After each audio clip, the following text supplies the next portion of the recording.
Here we are in the ocean biome of Biosphere 2, a research facility north of Tucson, Arizona. What the biosphere represents is a self-contained ecosystem. Biosphere 2, of course, refers to this man-made structure.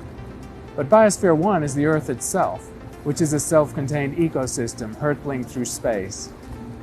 Welcome, my name's Chris Impey. I'm a professor of astronomy and associate dean at the University of Arizona, and this is a massive open online class, or MOOC, on astrobiology. So the topic is the search for life in the universe.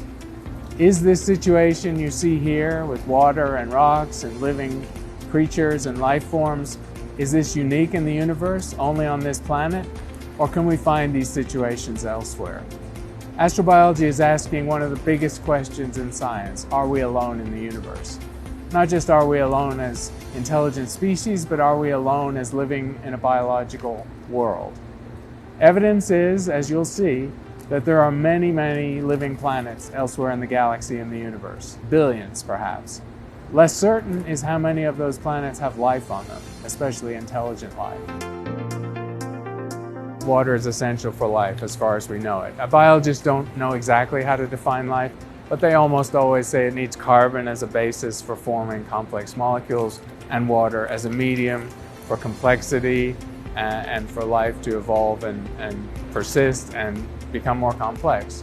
Is that stability, that sweet spot for life where it does have to be habitable zone, which implies between freezing point of water and the boiling point of water.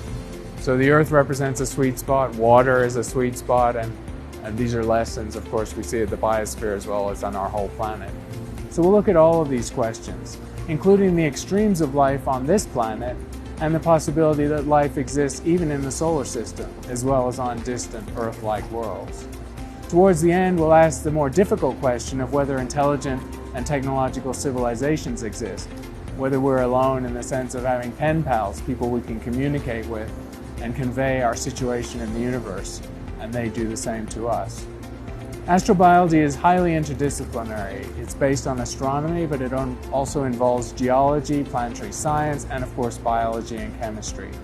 So we'll look at a lot of topics along the way. I hope you'll join me for this exciting journey into life in the universe.